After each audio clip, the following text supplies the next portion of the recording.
딱 반발 더 깊게 들어가는 뉴스 프레스룸입니다.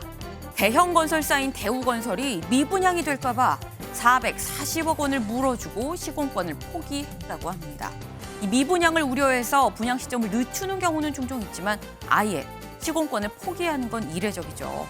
건물을 완공해도 공사비를 받기 어렵다고 판단을 했다는 건데 부동산 시장의 침체 장기화되는 건 아닌지 우려가 됩니다. 오후 3시 지금 이 시각 가장 핫한 소식 뉴스리부터 만나보시죠.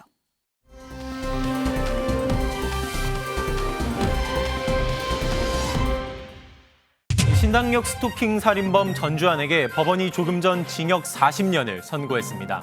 이 검찰은 사형을 구형했지만 1심 재판부는 징역형을 내린 건데요. 이 재판부는 전 씨에 대해 위치 추적 전자장치도 15년간 부착하라고 명령했습니다. 앞서 전 씨는 지난해 9월 이 지하철 2호선 신당역 여자화장실에서 자신이 스토킹하던 20대 여성 영무원을 살해해 보복살인 등 혐의로 재판에 넘겨졌습니다. 어제 새벽 튀르키예 동남부에서 발생한 강진으로 튀르키예와 인접국가 시리아에서 지금까지 4,300명이 넘는 사망자가 발생했습니다. 지금까지 80여 차례가 넘는 여진이 이어지고 폭우와 강추위로 구조 작업도 속도를 내지 못하고 있는데요. 외교부는 현재까지 우리 교민 피해는 없다고 밝혔습니다만 연락이 두절된 교민은 있다고 합니다. 자세한 소식 잠시 뒤에 전해드립니다. 이 청보 전복 사고 나흘째인 오늘 구조당국이 남은 실종자 4명을 찾기 위한 수색을 이어가고 있습니다. 이 어제 하루 실종자 9명 중 5명을 선체 내부에서 찾았는데요. 이 남은 4명의 실종자도 선체에 있을 가능성이 있는 만큼 구조당국은 어제에 이어 오늘도 선체를 안전지대로 옮겨 인양을 시도합니다. 하지만 어제보다 더욱 안 좋아진 기상 여건에 유속도 빨라지는 등 인양 작업은 여전히 어려움을 겪고 있습니다.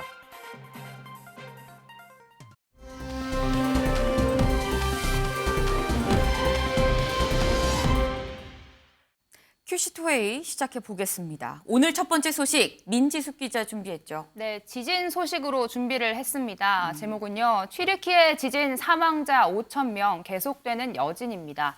어제 저희가 튀르키예 동남부에서 규모 7.8의 강진이 발생해 200명의 사망자가 발생했다는 소식 짧게 전해드렸는데 네. 소식 전해드린 이후에 피해가 눈덩이처럼 불어났습니다. 지금까지 4,000명이 넘는 사망자가 발생했다는 소식인데요. 네. 80년 만에 가장 강력한 지진, 히로시마 원자폭탄 수십 개에 해당하는 위력이라고 전해지는데 현장 영상을 보시면 해당 지역의 건물들이 몇 초 만에 순식간에 무너져 내리는 걸 볼 수가 있습니다. 5,000동이 넘는 건물이 무너졌다라고 하는데요. 네. 특히 새벽 시간에 발생한 지진으로 갑작스레 발생한 지진에 많은 사람들이 미처 피하지 못했다라고 합니다. 네. 가족을 잃어버린 현지 주민 이야기 직접 듣고 오시죠. Şimdi içeride yani umut kesilmez ama büyük bir ihtimalle ve teslim etmiştir şu an. Lan biz canımızın derdindeyiz arkadaşım. Alın derdinde misin sen? Şey bitmez, umut kesilmez Allah'tan ama yani 3 saat yanında kaldım. 1 saatte yolda geçti. Yani 3 saat içerisinde herhangi bir tepki alamadım. Bilmiyorum yani insanın ağzı varmıyor.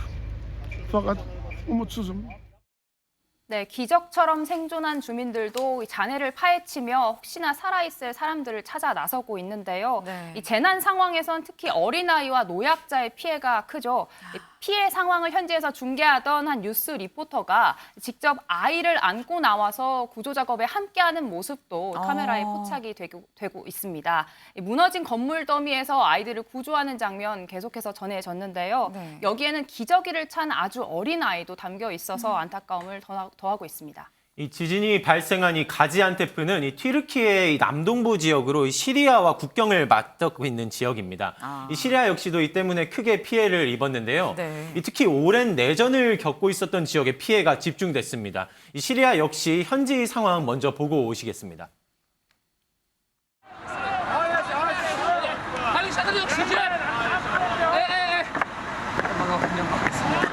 نازل عليهم السقف بشكل كبير. الأب وبنته الصغيرة سنة ونص يعني حالتهم يعني شبه مستقرة. يمكن في خوف على الأب أنه يكون مكسور ظهره. البنت بخير وزوجته بنت الحامل توفت وبنته عمرها 5 سنين توفت وابنه عمره 4 سنين كمان توفى الله يرحمه. 이 국경과 맞닿은 이 시리아 서북부 지역, 특히 하마 지역 등이 큰 피해를 입은 것으로 파악이 되고 있습니다. 이 시리아 당국도 모든 이 동력을 동원해서 이 구조 작업에 총력을 벌이고 있지만 이 당국 역시도 그러니까 희생자 자체가 어느 정도 되는지 파악하기 어려울 만큼 큰 혼란을 겪고 있는 상황입니다. 네, 현재까지 알려진 사망자 4,300명이지만요. 부상자가 2만 명이 넘는다라고 합니다. 네. 숫자는 계속해서 늘어나고 있는 상황인데 월스트리트 저널은 사망자만 5천 명이 넘을 것이다 이런 분석도 내놨습니다. 튀르키예는 7일 동안 국가 애도 기간을 선포했는데요. 이 기록적인 지진이 발생하기 전에 전조 증상이 있었다라는 주장도 나왔습니다. 소셜 미디어에 올라온 영상인데요. 네. 갑자기 새 수백 마리가 떼를 지어서 공중을 날아다니고 큰 울음소리를 내는 영상이 포착이 됐습니다. 새들은 이 며칠 전에도 지진이 발생할 전파를 탐지할 수 있다 이런 이야기도 전해지는데요. 네. 또 지진이 발생하기 전에 하늘에 번쩍 번개가 치듯이 푸른 빛이 연달아 발생하기도 했다고 하는데 이게 또 지진을 예고하는 지진광이었다 이런 의견도 나오고 있습니다. 네, 저희가 좀 영상으로 그리고 우리 기자들 설명으로 좀 들었습니다만 정말 참사입니다. 이렇게까지 5천 명이 넘는 사람이 숨질 것으로 일단 예측이 되는 상황인데 이게 문제는 강재묵 기자. 예. 이게 지진이 이게 끝이 아니라 여진이 있다는 게 더 큰 문제 아닙니까? 네, 이 첫 지진이 발생하고 약 9시간 정도가 지난 뒤에 이 현지 시간으로 오후 1시 반쯤이었는데 이 여진이 발생했습니다. 이 무려 이 규모 7.5의 강진을 이 본진 못지않은 여진이 좀 있었던 건데요. 네. 이 앞서 피해 상황이 정리되기도 전에 계속해서 피해가 더해지고 이 여진이 더해지면서 피해 상황도 계속 더해지고 있는 상황입니다. 이 지금 시간으로부터 약 2시간 전쯤에도 이 규모 5.6의 여진이 발생했다는 이 속보도 좀 금방 확인이 됐었거든요. 네. 이 규모를 또 이 4.0 이상으로 치면은 범위를 넓히면 이 80여 차례에 가까운 지진이 발생한 것으로 지금 확인이 되는 중입니다. 아니 지금 일단 추정되는 사망자가 5천 명쯤 되고요. 지금 부상자도 2만 명이 넘는 상황입니다. 근데 그렇다고 하면 민지숙 기자, 네. 우리 교민들, 우리 기업들은 피해가 없습니까? 네, 다행히 아직까지 우리 교민 피해는 접수되지 않았다라고 합니다. 네. 지진이 발생한 인근 지역에 우리나라 교민 약 100여 명이 거주하고 있다고 하는데 네. 이들은 대부분 앙카라 지역의 호텔로 대피를 한 상태라고 합니다. 일부가 가벼운 부상을 입거나 재산 피해를 입었는데 네. 한 교회가 무너지는 일이 있었다라고 합니다. 네. 몇몇 한인들이 연락이 두절됐다 이런 신고가 접수됐다라고 하는데요. 현지 한인 회장 이야기 듣고 오시죠. 동남부 쪽이 한 90명 정도 될 거예요. 거기는 선교사님들이 계시는데 그쪽. 저희가 동남부 쪽 그 해당하고 지금 연결이 안 돼가지고 그쪽이 지금 대사관도 지금 비상이라서 아마 통화가 지금 전혀 안 돼요 지금요. 네, 접수된 인명 피해는 없지만 현지를 여행하던 한국인 대학생 한 명이 연락이 되지 않는다라는 소식이 들어왔습니다. 아, 네. 이스탄불 소재 대학에 다니고 있는 학생이다. SNS에 저렇게 글이 올라오기도 했는데요. 네. 이 조금 전 들어온 소식에 따르면 연락이 끊긴 한인 청년, 지진 발생 직후에 전화 연결 통화가 됐다라고 합니다. 그런데 그 이후에 또다시 네. 연락이 두절돼서 행방을 찾고 있는 상황이다라고 합니다. 이 현지에 있는 우리 기업들 상황도 이 우려가 좀 컸었는데요. 네. 이 다행히 피해를 입지 않은 것으로 이제 파악이 됐습니다. 이 삼성전자나 이 현대차 등 기업이 현지 피해 상황을 즉각해서 좀 이렇게 파악을 했는데 네. 이 공장 등 대다수가 이스탄불 쪽에 위치해 있기 때문에 이 피해가 없었다고 설명했습니다. 진앙지와 좀 먼 거리에 있었기 때문에 다행히 좀 상황을 피할 수 있었던 것으로 확인되고 있습니다. 네, 일단 뭐 우리 기업, 우리 국민의 피해는 뭐 접수된 바가 없습니다만 일단 시리아, 튀르키예 이 시민들, 국민들은 굉장히 지금 많은 사람들이 숨지고 다쳤습니다. 근데 민지숙 기자, 왜 네. 이렇게 피해가 큰 겁니까? 네, 일단 지진 규모 자체가 역사적 이례적인 규모였고요. 네. 그보다도 이 진원의 깊이가 굉장히 얕아서 지하 18km 정도여서 이 지표면의 충격이 더 컸다라는 분석입니다. 네. 거기에 초진이 대부분 사람들이 잠들어 있던 새벽 4시에 발생을 해서 사람들이 미처 피할 수가 없었고 마지막으로 이 지역 건물 자체가 부서지기 쉬운 벽돌로 만들어졌다라고 합니다. 거기에 특히 시리아는 오랜 내전으로 건물 자체가 노후화돼서 네. 작은 충격에도 쉽게 무너질 수 있는 구조였다라고 합니다.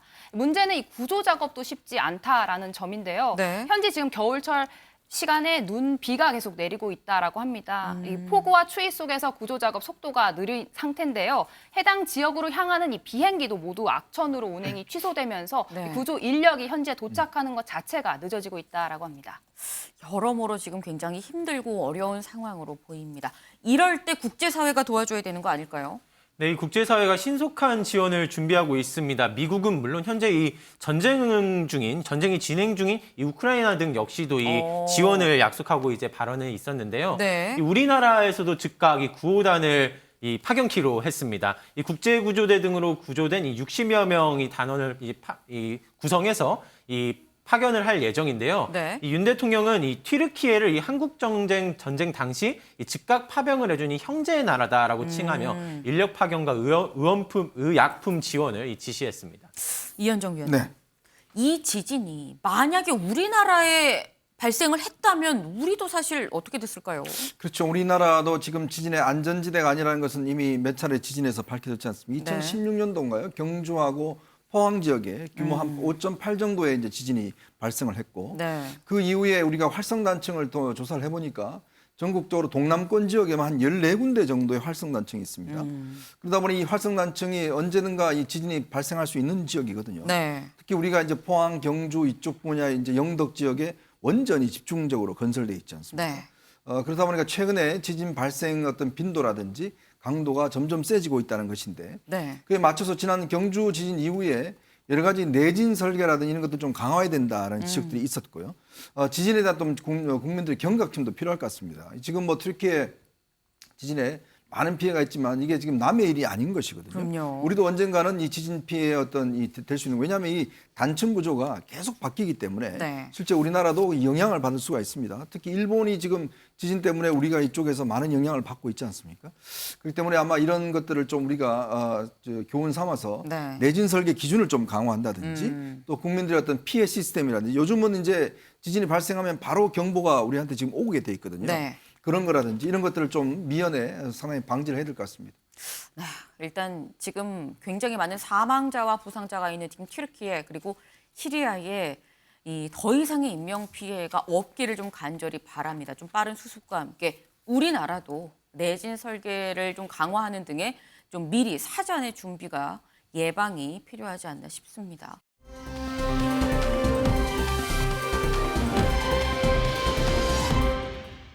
다음 민지숙 기자 또 준비를 했네요. 네, 이번엔 전당대회 소식 준비했습니다. 제목은요. 나경원의 선택은 결국 윤심입니다. 네, 전당대회 당권 주자들의 러브콜을 받았던 나경원 전 의원 드디어 마음을 정한 걸까요? 네, 가족여행까지 따라가 3고 초려를 했던 김기현 의원과 오늘 둘이서만 점심을 함께 먹었다라고 합니다. 캠프나 의원실에도 알리지 않고 두 사람만 단독 회동을 가졌다라고 하는데 조금 전 오후 2시에 중구의 한 식당 앞에서 전격 입장 발표를 했습니다. 직접 듣고 오시죠. 분열의 전당대회로 되어가는 것 같아서 굉장히 안타깝다는 말씀을 드리면서 어떤 대한민국을 만드는 것인가에 대한 그런 많은 이야기, 또 당에 대한 애당심 그리고 충심에 대해서 충분한 이야기를 나누었습니다. 또 많은 인식을 공유했습니다.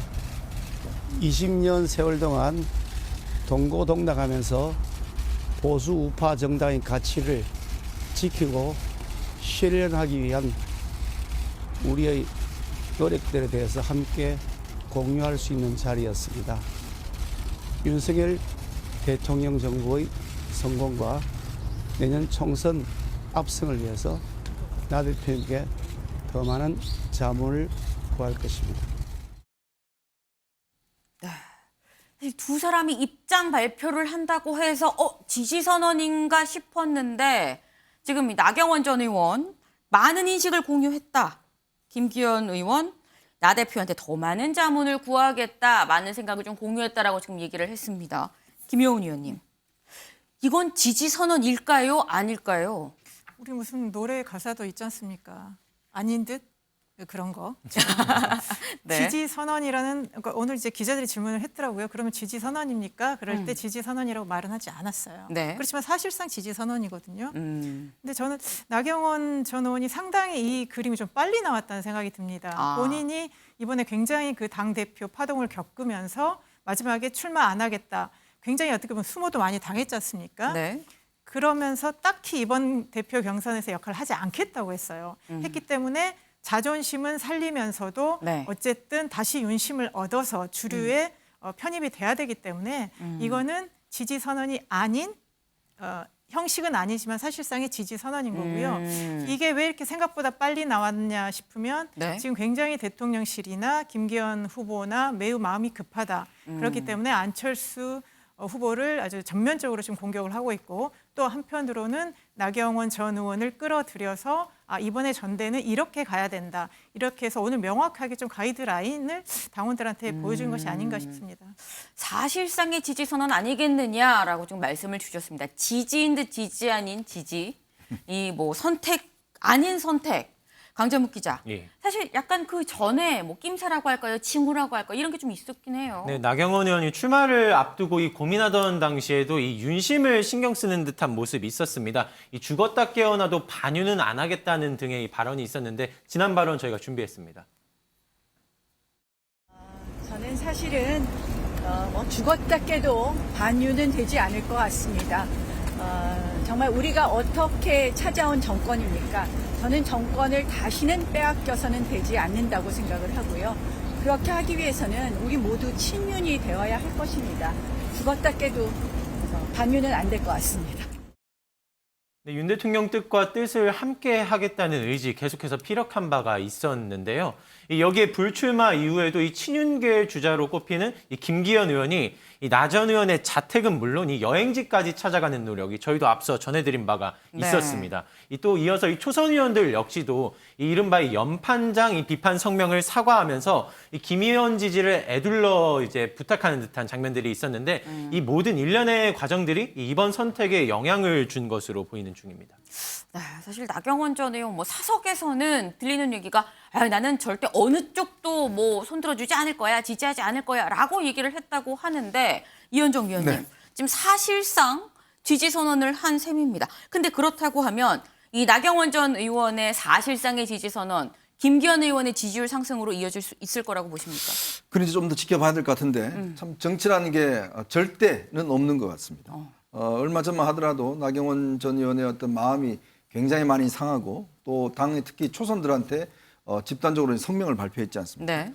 그렇지만 결국 또 이렇게 또 불리한 측면에서는 또 나경원 의원이 이제 필요한 그런 이제 국면이 온 것이죠. 그러니까 정치라는 게 본인이 한 발짝 물러서면 또 공간이 열리는 측면들이 있습니다. 네. 뭐 축구 경기처럼요.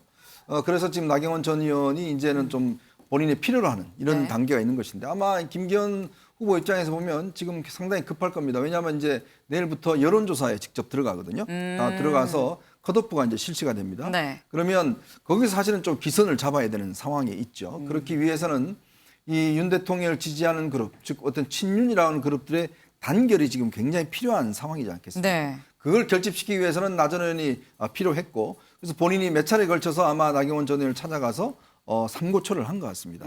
그 결과 이제 오늘 저런 모습으로 나타났고 네. 뭐 당장 뭐 지지다 이런 이야기는 없었지만 저 행보 자체 두 사람이서 만나고 같이 기자회견했다는 것 자체가 이제 지지 하나의 표현으로 보여진다라고 그러면 아마 이제 친윤 그룹들, 뭐 윤 대통령을 지지하는 그룹들의 어떤 이 단합이 움직임은 좀 빨라지지 않겠는가. 그리고 또 특히 이제 최근에 안철수 의원 같은 경우도 이제 갈등을 빚었지만 네. 아마 이준석계와의 어떤 표 나눔 현상 이것도 있기 때문에 앞으로 아마 이 흥미진진한 경기가 펼쳐질 것 같습니다.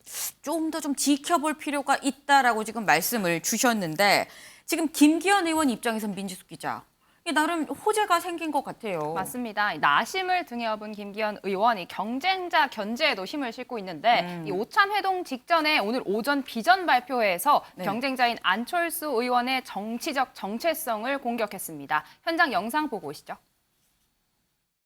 저는 이 당 저 당을 기웃거리지 않고 한 번도 탈당하지 않고 정통 보수의 뿌리를 지켜온 사람입니다. 보면서 안철수 후보가 당 대표로서의 정체성이 좀 문제가 있다고 생각하시는지. 그동안의 과거 발언이나 행동들 중에서 우리 당이 지향하고 있는 가치하고 부합하지 않는 것이 있는 것 아니냐는 많은 의문이 제기되고 있기 때문에 본인이 그 점에 대해서 설명하시는 것이 좋겠다 하는 생각을 가지고 있습니다. 네, 김기현 의원의 이런 발언들, 앞서 윤석열 대통령이 안 후보가 이념 정체성이 없다라고 했던 발언을 의식해서 정체성 공격에 집중하는 걸로 해석이 되고 있습니다. 그렇군요. 지금 김기현 의원의 얘기 보면 내가 정통 보수고 나는 이 당 저 당 기웃거리지 않았다. 그러니까 안철수 의원을 사실 정면에서 지금 공격을 하고 있는 그런 셈입니다. 강재묵 기자. 예. 근데 그렇다고 한다면 안철수 의원도 오늘 비전 발표회에서 김 의원 공격했습니까? 오전 중으로는 직접적으로 김 의원을 공격하는 발언은 없었습니다. 하지만 김 후보가 앞서 제기했던 이 색깔론에 대해서는 적극 반박하는 모습이 있었거든요. 윤 대통령과의 단일화를 통해 이 정권 교체에 일조했으며 그것으로 증명했다고 생각한다고 입장을 냈습니다. 색깔론에 대해서는 적극 반박하는 모습이 있었고 이후 총선에서 이 수도권 승리를 이끌 수 있는 사람은 본인밖에 없다 하면서 강조했습니다. 이 행보 역시 오늘 비전 발표회를 시작으로 일정 재개한다고 밝혔는데요. 네. 이 하루 일정을 중단하는 시간이 있었다 보니까 그 중단하는 동안 안 의원의 이 경선 중도 포기 내용까지 그 소위 말하는 지라시까지 도는 상황이 있었는데 네. 이 관련해서는 안 의원이 직접 입장을 냈습니다. 듣고 오시겠습니다. 당대표 중도 사퇴론이 자꾸 나오는데요. 절대로 김기현 대표님 사퇴하시면 안 됩니다. 끝까지 함께 대결했으면 합니다. 김기현 후보가 아니라 오늘의 후보는 꼭 나오겠어요. 필요하시면 지라시랑 저도 있는데 1위 후보 사퇴하시는 거 보셨습니까? 네, 사퇴는 없다. 안 후보 어제 인터뷰에서는요. 내가 대통령과 맞먹겠느냐며 거듭 몸을 낮추는 모습을 보였습니다. 하지만 이런 발언에 대해서 캠프 내부에서는 부글부글 끓고 있습니다. 안철수 의원을 지지하는 캠프 안에서는요. 안철수계 문병호 최고위원은 단일화로 정권 교체에 성공했는데 이제 와서 당대표는 당신은 안 된다. 이렇게 이야기하는 건 토사구팽이라고 지적을 했습니다. 안 의원 본인도 만약에 상대 후보가 윤심이라는 표현을 쓰면 선관위에 제소하겠다. 이런 강경 대응에 나서겠다는 뜻을 밝혔습니다. 지금 이 나경원 전 의원이 오늘 김기현 의원을 사실상 좀 지지를 선언을 하면서 김기현과 나경원 대 안철수의 구도로 지금 약간 구도가 살짝 변하는 모습입니다. 여기서 저희가 전당대회의 변수다라고 말씀을 드린 사람이 있었죠. 바로 이준석계 천하람 이 후보일 텐데 민지숙 기자. 네. 천하람 후보는 오늘 비전 발표회에서 뭐라고 합니까? 네, 비전 발표회 첫 번째 발표자로 나섰는데요. 네. 제일 공약으로 대통령과 그 대통령 소수 측근에 대한 공천을 당원으로 배제하겠다라며 이 대통령의 당무 개입 논란을 직접 저격하는 듯한 발언을 했습니다. 영상으로 만나보시죠. 첫 번째 비책은 대통령의 공천 불개입입니다. 저는 당대표가 된다면은 당원 제8조를 개정하겠습니다. 대통령이 된 당원은 당의 공직 후보자 추천이나 인사에 관하여 개입하지 않는다라는 내용을 추가하겠습니다. 우리 당의 가장 중요한 의사결정인 공천에 있어서 우리 당원들을 들러리 세우는 행태는 절대로 반복되어서는 안 됩니다. 네, 지금 오늘 오전 10시에 있었던 이 비전 발표회 모습을 쭉 보셨는데 김영훈 의원님, 비전 발표회에 비전이 잘 보였다고 보십니까? 원래 어디 제목에 무슨 단어가 들어가면 그게 잘 없더라고요. 그래서 오늘도 비전이 없는 발표회가 아닌가 싶은데요. 이제 언론 보도된 걸 보면 이제 몇 사람의 대표적인 사람들이 나왔는데 지금 천하람 이번에 후보가 어떻게 보면 상당히 새롭게 젊은 사람으로서 등장을 했어요. 네. 그런데 하필 오늘 얘기한 비전이라는 게 굉장히 당 내부를 향하고 있다. 저는 그런 점이 좀 아쉬웠습니다. 물론 지금 뭐 대통령이 지나치게 당무에 간섭한다랄지 아니면 공천에 어떤 개입이랄지 정당 민주주의를 얘기한 건 좋은데 네. 과연 당 대표를 뽑는다는 선거가 아무리 당원들이 투표를 한다고 하지만 당원들만의 잔치가 아니거든요. 집권 여당의 당 대표로서 국정 운영의 하나의 축 그런 비전을 보여줘야 되는데 왜 천하람 오늘 후보는 마치 이준석계의 대표 선수인 것처럼 저거밖에 얘기를 못했는가 하는 좀 아쉬움이 있어서 본인이 어떤 청년으로서 앞으로 국정을 어떻게 하겠다 이런 비전을 좀 보여줬으면 좋겠다는 생각이 들고요. 네. 김기현 후보 같은 경우도 의뢰 본인이 정통 보수 이런 얘기하면서 네. 또 안철수 후보의 어떤 정체성 이런 논란이 좀 제기를 했습니다. 그런데 항상 정체성을 묻는 것이 항상 우리가 어떤 그 적을 어떻게 보면 이렇게 공격하는 가장 또 쉬운 방법인데 과연 그런 것들이 국민들한테 어떻게 보일까 싶고요. 또 지금 안철수 후보 같은 경우는 뭐 수도권 후보로서의 승리를 얘기했는데 과연 국민들 보기에 그러면 총선 승리가 수도권 승리가 중요하다는 건 아는데 네. 그러면 수도권 후보가 나와야만이 수도권이 승리하는가? 그거는 논리적으로 맞지 않거든요. 네. 국민의힘이 뭔가를 보여줬을 때 수도권 민심이 움직이는 거지 이렇게 수도권이다 아니다 이런 식으로 하면 지금 가뜩이나 국가가 네. 수도권 중심주의인데 마치 정당 또한 그렇게 된다. 그런 거기 때문에 별로 바람직한 비전은 아닌 것 같습니다. 오늘 전체적으로요. 지금 조목조목 말씀을 주셨습니다만 붕어빵에 붕어가 없듯 비전 발표회에 비전이 없었다라는 말씀을 주셨습니다. 사실 이 오늘 있었던 비전 발표회 선관위에서 지금 당대표로 나가겠다라고 출사표 던진 사람을 다 부른 게 아닙니다. 일단 한번 컷오프 걸러내고 이 걸러내진 사람들만 지금 비전을 발표할 수 있었는데 걸러진 사람 중에 강신업 변호사가 있었죠. 민지숙 기자. 네. 이 강신업 변호사 원래 그래서 나 탈당할 거야 그랬었는데 탈당을 안 하고 법적 대응을 했습니다. 맞습니다. 이 김건희 여사 팬클럽 회장 출신이죠. 강신업 변호사 서류 심사에서 탈락을 했는데 네. 이 컷오프 결정을 받아들일 수 없다 하면서 어제 법원에 효력정지 가처분 신청을 냈습니다. 이 탈당 대신에 법적 공방을 선택한 이유로는요. 네. 이 당안의 역적과 간신을 모두 쳐낼 것이다. 지금부터 전쟁이다라고 선전포고를 했습니다. 이현종 위원님. 네. 당안의 역적과 간신을 모두 쳐내겠다, 제거하겠다. 네. 역적과 간신이 누굴까요? 제가 안 물어봐서 잘 모르겠습니다. 어쨌건 지금 아마 강신업 네. 변호사 입장에서는 그 당의 자격 심사에 대한 이제 문제점을 지적하고 있는 것 같아요. 네. 지금 이 강신업 변호사 말고 또 몇몇 분이 이제 최고위원 자격에서도 이제 탈락을 했거든요. 네. 그리고 현재 이제 그 당에서는 이제 밝히고는 있지 않습니다. 어떤 기준으로 했는지는 개인의 어떤 프라이버시 관련돼 있기 때문에 밝히지 않고 있는데 이번에 특히 이제 유튜버 출신들이 꽤 많은 최고위원으로 도전을 했는데 네. 상당 부분 이번에 탈락을 했어요. 그리고 이제 강신업 변호사도 마찬가지로 본인이 그동안 팬클럽을 하면서 특히 이준석 대표에 대한 이제 무혐의 고소라든지 네. 뭐 그런 걸 이끌어냈는데 또 불구하고 이제 이번에 탈락을 하다 보니 본인은 이제 탈당을 하겠다고 그랬지만 주변에서 많이 말렸던 모양입니다. 탈당해서 하는 것보다는 당 내에서 일단 뭐 투쟁을 해야 된다라는 것 때문에 이제 이야기를 하고 있는데 아마 본인 뭐 지적에는 결국 이제 이렇게 본인을 탈락시켰던 뭐 그 세력들을 겨냥을 해서 저렇게 이야기하고 있는 게 아닌가. 앞으로 뭐 아마 소송전이 좀 꽤 있을 것 같습니다. 앞으로 소송전이 꽤 있을 것 같다라는 약간 비관적인 전망을 좀 주셨습니다.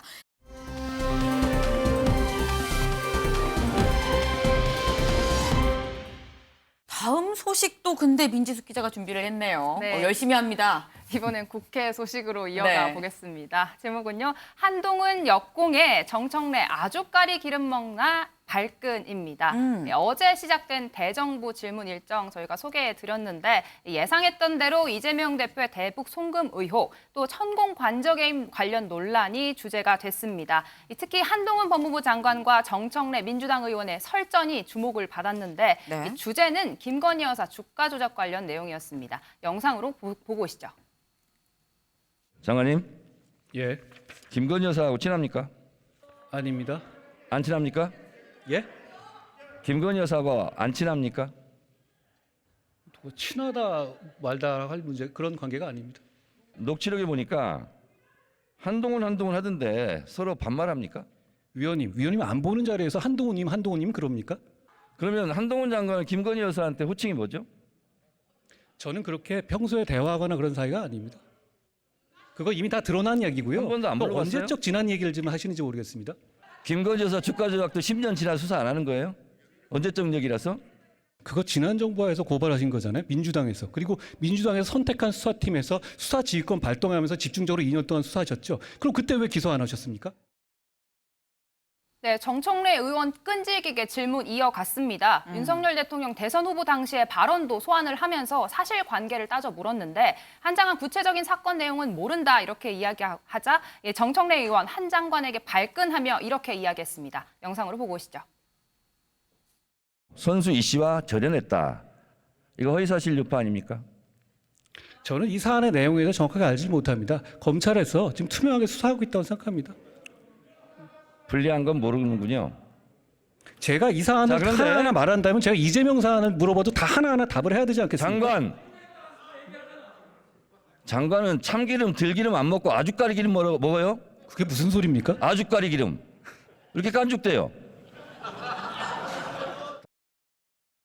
네, 결국 장내 웃음이 터져 나왔습니다. 두 사람의 만담을 보는 것 같은데 이 정청래 의원 이어서 이 머리가 나쁘지 않을 텐데 핵심을 말해달라 이렇게 질문을 하자 한 장관 묻는 말이 이상해서 이렇게 답변을 한다라며 끝까지 맞받아쳤습니다. 네, 이 둘 사이 설전은 이 김 여사 관련해서만 있던 게 아니었는데요. 네. 이 민주당 김의겸 대변인 관련 얘기로 2차전에 들어갔습니다.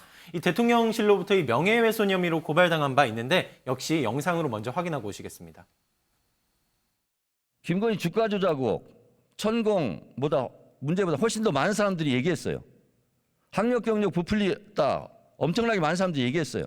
논문 표절 엄청 얘기했거든요. 이분들은 왜 고발 안 합니까? 제가 고발 주체는 아닙니다만 김의겸 대변인에 대해서 주가 조작 문제 얘기한 거 고발한다고 했던 거 보도 김의겸 대변인한테 컴플렉스 있습니까? 제가 묻지도 않으면 김의겸 대변인 얘기를 합니까? 주가 조작을 말씀하셨잖아요. 민주당 대변인 아니신가요? 이런 사건에 대해서는 고발할 자신이 없습니까? 아니 말씀드렸잖아요. 그거 고발한다고 말씀드렸다는 보도를 봤는데 그거 아닙니까? 들어가세요.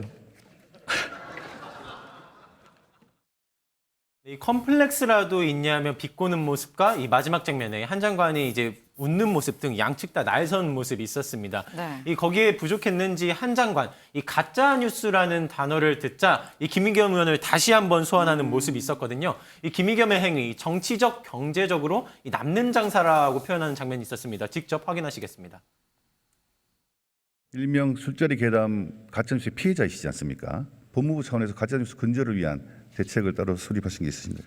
저는 흐지부지 넘어가지 않고 끝까지 진실을 밝히고 엄정하게 선례를 남기는 것이 중요하다고 생각합니다. 더 탐사는 그 유튜브에서 큰 돈을 벌었고요. 김의겸 의원은 후원금을 꽉 채웠죠.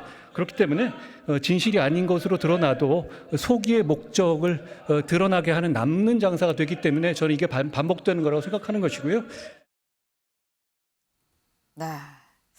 지금 어제 보니까 정청래 의원이 굉장히 열일을 좀 했다라는 생각이 듭니다. 한동훈, 정청래 이 두 사람이 이 주인공이 아닌가라는 생각이 들 정도인데 김효은 의원님. 지금 아주까리 기름, 깐죽, 이런 얘기들이 지금 대정부 질문에서 나왔습니다. 이게 대정부 질문에서 나올 법한 단어들은 아닌데 설전 어떻게 보셨습니까? 그래서 어제 아마 이전같이 검색어 순위가 만약에 집계가 됐다면 아주까리 기름이 1등이지 않았을까 싶습니다. 요즘 어린 친구들은 잘 모를 것 같은데요. 아까 이제 남는 장사라는 표현까지 나왔어요. 지금 대정부 질문이라는 게 어제 정치, 외교, 안보, 통일에 대한 정부의 정책을 묻는 건데 이렇게 하려면 바꿔야죠.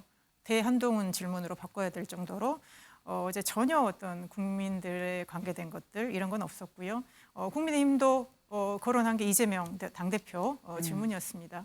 근데 지금 현 정부에서 외교나 안보에 대해서 얼마나 물어볼 게 많습니까? 지금 북한과의 관계도 좋지 않고 지금 전 세계가 전쟁이랄지 그다음에 경제 안보 이것도 다 외교와 일맥상통하는 건데 그런 것들에 대한 게 전혀 없고요.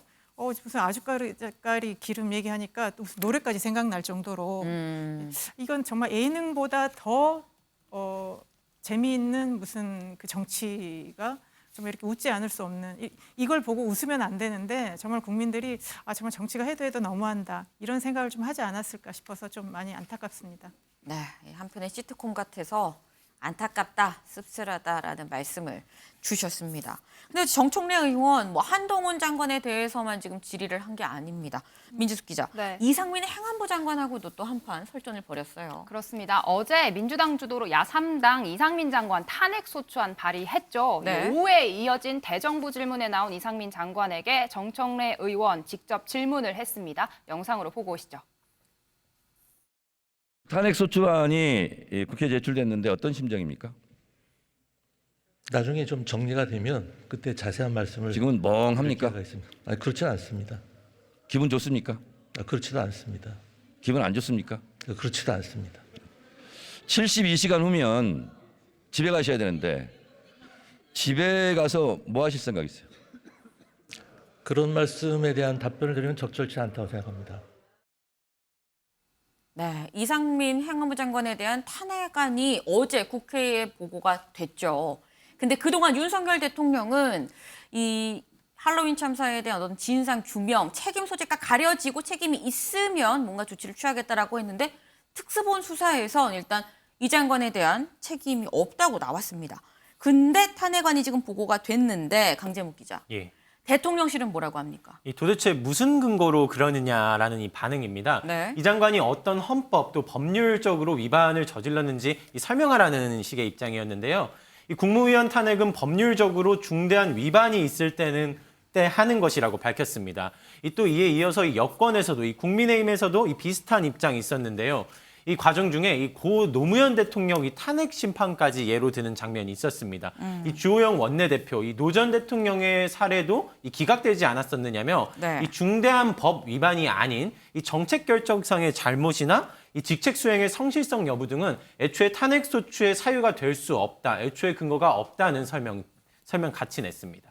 네, 일단 여권은 지금 뭐 반발을 하고 있습니다. 하지만 그럼에도 불구하고 일단 민주당이 지금 수가 더 많기 때문에 분명히 통과를 시킬 수 있거든요. 민지숙 기자. 네. 야당이 그럼 탄핵안을 처리를 하면 그럼 어떻게 되는 겁니까? 네, 그런 경우에 윤 대통령이 실세형 행안부 차관을 검토할 수 있다. 네. 여권 실세 관계자가 이야기를 한 건데 네. 맞불 작전을 검토 중이다라는 이야기입니다. 이상민 장관만큼이나 현재 네. 정부에서 힘을 발휘할 수 있는 실세 차관을 내세워서 민주당의 정치 공세에 맞서겠다 이런 뜻으로 풀이되고 있는데 이 대통령이 검찰 출신 인사를 신임 행안부 차관으로 기용할 수 있다는 전망도 나오고 있습니다. 이현정 위원님. 네. 실세 차관 누굴 생각하는 걸까요? 글쎄요. 지금 뭐 아마 검토는 하고 있을 것 같습니다. 왜냐하면 내일 이제 아마 본회의 열어서 일단 탄핵 소추안이 가결이 되면 네. 바로 업무 정지가 되게 돼 있습니다. 일단 뭐 헌법재판소의 지금 공고 사항은 180일 이내에 이제 결정을 내리라고 그러는데 물론 그 전에 나올 수 있습니다만은 네. 어쨌거나 이 업무가 정지가 되기 때문에 네. 행정안전부는 아시겠지만 어떤 우리 조직에서 총무 같은 역할을 하는 거죠. 네. 그리고 또 안전 문제를 책임지고 있지 않습니까? 어제도 지금 배가 지금 전복해서 여러 가지 사건이 있었는데 그게 다 행안부 소관이거든요. 그쵸. 그래서 한시라도 사실 비워두기가 어려운 자리가 바로 행안부 장관입니다. 그래서 아마 이 업무 정지 기간 동안은 이 차관을 현재 이 차관 같은 경우는 이제 지금 공무원 출신이 차관하고 있는데 네. 아마 윤 대통령 입장에서 보면 좀 본인과 알고 그다음에 좀 검찰 출신의 인사라든지 좀 힘이 있는 이런 어떤 차관을 대행으로 일단 차관을 임명해서 대행으로 일단 하게 되면 청문회를 거치지 않아도 되니까요.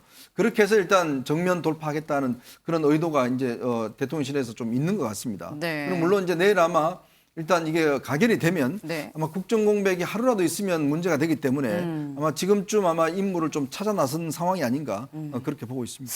아, 실제로 이게 약간 인물을 찾고 있는 게 아니겠느냐라는 말씀을 좀 주셨습니다. 지금 뭐 정청래 의원과 뭐 한동훈 장관, 이상민 장관 이런 약간 설전들 이게 결국은 사실은 뭐 여야의 이 대결 구도에서 나온 거죠.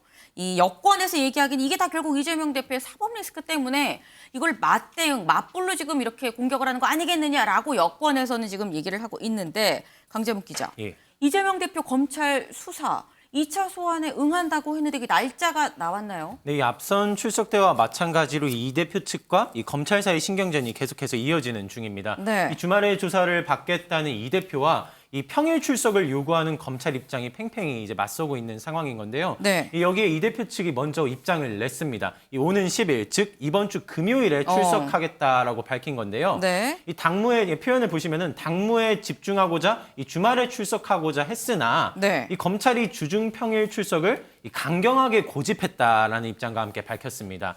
이 시간은 여전히 신경전을 벌이고 있는 중인데 이 대표는 11시에 출석하겠다는 입장을 먼저 밝혔습니다. 다만 검찰은 이 9시 30분까지는 출석을 해야 한다고 이렇게 입장을 내고 있는 상황인 건데요. 이 대표 소환 조사를 앞두고 이 검찰은 이 성남시 개발 관련 이 이재명 대표가 받는 추가 의혹 수사에도 착수할 채비를 하고 있는 중입니다. 오늘 오전부터도 이 성남시청과 성남도시개발공사 등 이 사무실에 이 모두 40여 곳에 100여 명이 넘는 이 수사관을 투입을 해서 압수수색을 진행하는 등 만전을 가하고 있습니다. 지금 오늘 오전에 굉장히 일사불란하게 또 압수수색이 진행이 됐죠. 결국 이렇게 한 이런 부분들에 대해서도 이재명 대표한테 물어보지 않을까 하는 생각이 드는데 지금 우여곡절 끝에 어쨌거나 이재명 대표 뭐 시간은 좀 아직도 신경전 중이긴 합니다만 일단 금요일에 나가겠다라고 확정을 지었습니다. 근데 민지숙 기자, 네. 이재명 대표가 뭐 나오라니도 나가겠다라고 하긴 했는데 당에서는 또 검찰 권한을 축소하는 방안을 또 준비하고 있다면서요. 맞습니다. 제2검수완박 법안이라는 이야기가 나올 정도인데요. 이 수사 중에 검사를 바꿀 수 있게 하거나 이 수사 검사의 이름이나 연락처를 공개하는 등 이 수사하는 당사자의 권한을 조금 축소할 수 있는 내용에 담겼다라고 합니다. 이를 두고 당장 이 검찰 소환을 앞두고 있는 이재명 대표 방탄용 아니냐 이런 이야기가 나왔는데 이 한동훈 장관 관련 질문에 이렇게 답변했습니다. 직접 보고 오시죠. 169석의 힘을 이용해서 이재명 대표에 대한 범죄 수사를 어떻게든 막아보려는 거라면 차라리 그렇게 사법 시스템을 흔들고 망가뜨려서 국민들에게 피해 주는 것보다는 콕 찍어서 특정인은 죄를 저질러도 처벌받지 않는다는 내용을 명문화한 그런 법을 만드는 게 국민들에게 그나마 덜 피해 주는 일이라고 생각합니다. 네, 뭐 이재명 방탄법 아니냐라는 이런 얘기에 민주당에서 이거 이재명 대표가 지시한 게 아니다라고 이제 분명하게 얘기를 했습니다.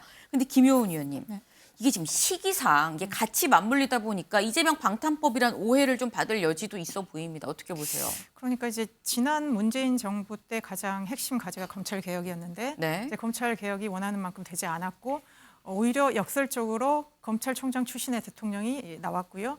지금 굉장히 검찰이 비대해지면서 국가가 이렇게 검찰 국가가 되는 거 이런 거에 대해서 많은 우려를 하고 있고요. 민주당이 그걸 가장 이제 문제라고 지적하는 것입니다. 이제 이재명 대표가 지금 사법적인 문제가 있다고 해서 민주당에서 문제 제기하는 것들이 무조건 방탄을 위한 건 아니거든요. 지금 검찰이 매우 비대화돼 있고 검찰이 과거에 어떤 데서는 뭐 군부나 이런 사람들이 이제 폭력적으로 어떤 국정을 운영했다면 지금은 상당히 강한 검사가 권위주의적으로 운영하고 있다라는 게 이제 민주당의 생각이기 때문에 검찰 개혁의 일환으로서 추진을 하는 거고요. 다만 이제 시기가 이러다 보니까 그러면 이전에는 안 했던 것이 왜 지금 나오느냐. 그러면서 이제 국민들에게 오해의 소지는 있지만 저는 모든 거를 이재명 대표하고 연결시키는 것도 적절치 않고요. 한 가지만 더 말씀드리면 이태원 참사와 관련해서 이상민 행안부 장관 저는 탄핵도요. 그러면 이재명 대표가 없었더라면 그럼 이태원 참사가 아무것도 아닌 일입니까? 그건 아니거든요. 좀 그런 것은 좀 분리를 해서 보는 것이 오히려 국민들한테 더 도움이 되는 결정인 것 같습니다.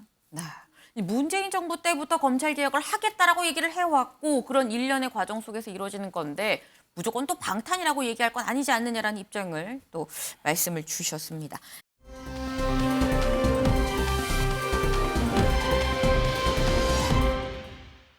다음 강재묵 기자 준비했네요. 네, 다음 아이템입니다. 제목은 조민 나는 떳떳에 정유라 네가 억울할까입니다.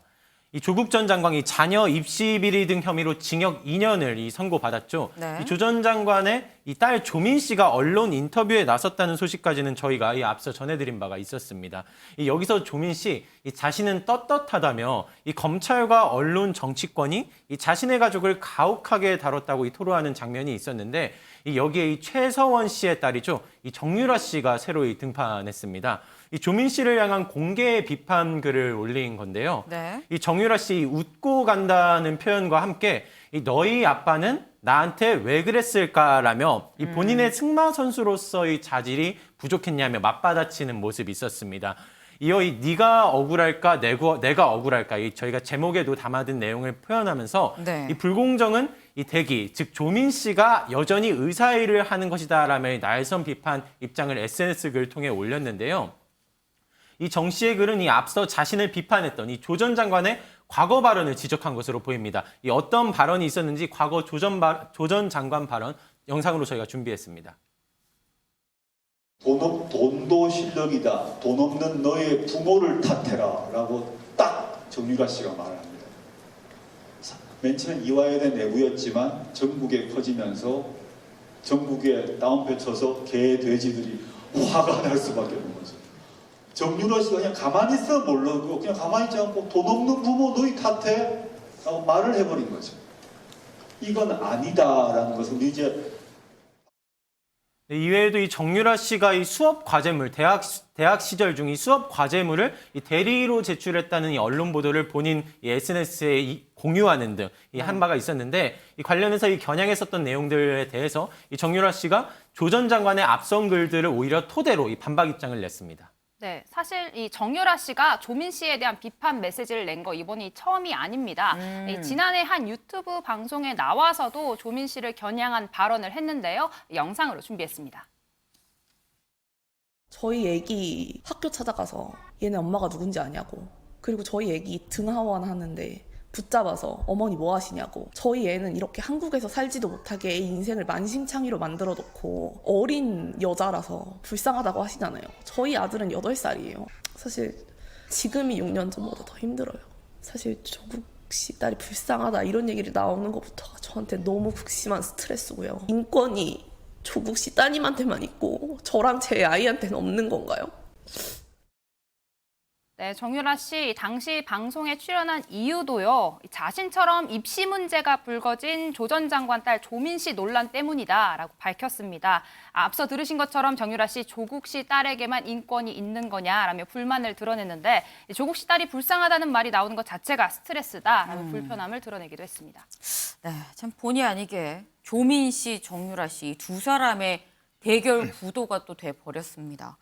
이게 참 누가 낫고 더 못 낫고의 문제가 아니라, 이건 제 개인적인 생각입니다만, 개인적으로 전 두 사람 다 좀 안쓰러운 감이 있습니다. 왜냐하면 이 입시 과정에서는 분명 다 미성년자였을 텐데, 이현정 위원님. 네.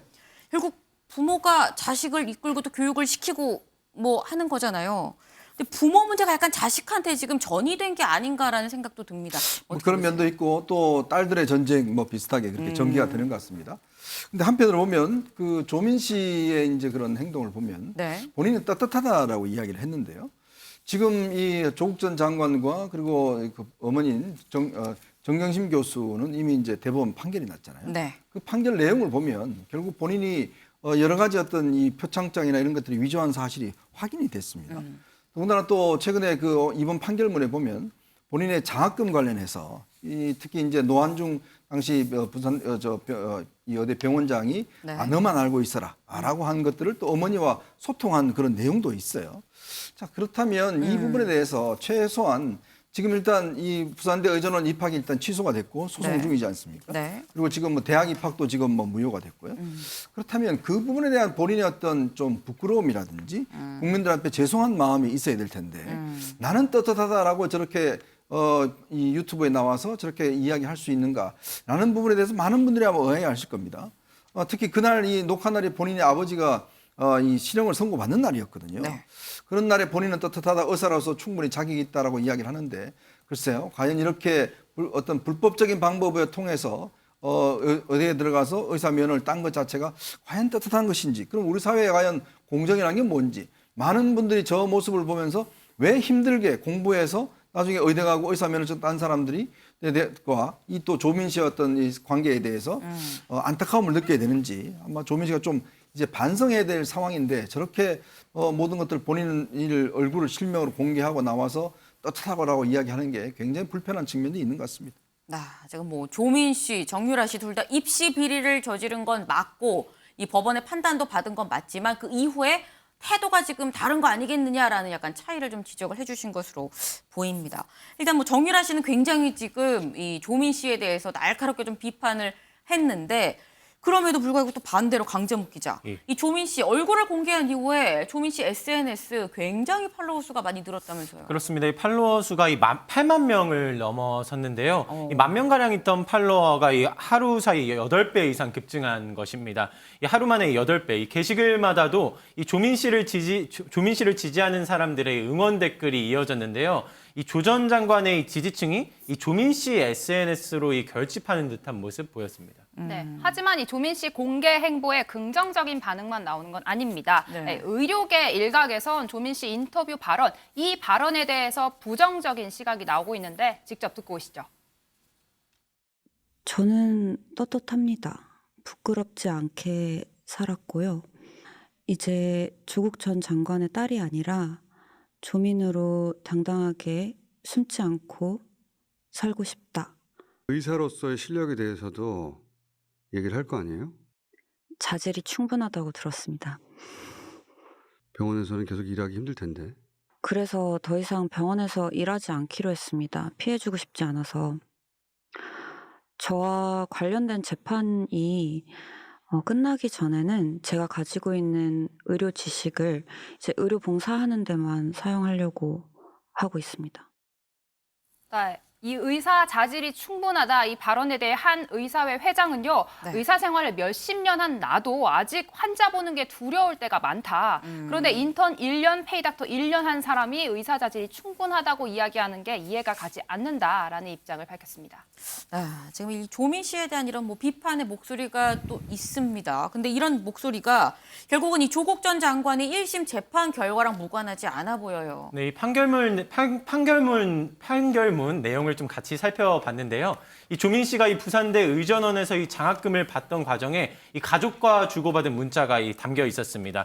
이 조민 씨가 이 교수님 장학금을 이번에도 내가 탈 것 같은데 이 다른 학생들에게 말하지 말고 조용히 타라 했다는 내용이 담겼습니다. 이 어머니인 정경심 교수와 나누는 대화 중이었는데 이 정경심 교수 역시도 이 애들 단속하시나 보다며 이 모른 척하라고 답변을 했거든요. 이 과정에서 조민 씨는 이 3번에 걸쳐 이 장학금을 받은 바가 있습니다. 네, 판결문에는 조 전 장관의 양형 이유도 담겨 있습니다. 네. 재판부는 피고인 조국이 이 법정에 이르기까지도 잘못에 대해서 여전히 눈을 감은 채 반성의 모습을 보이지 않는다라며 실형을 선고한 이유를 설명하기도 했습니다.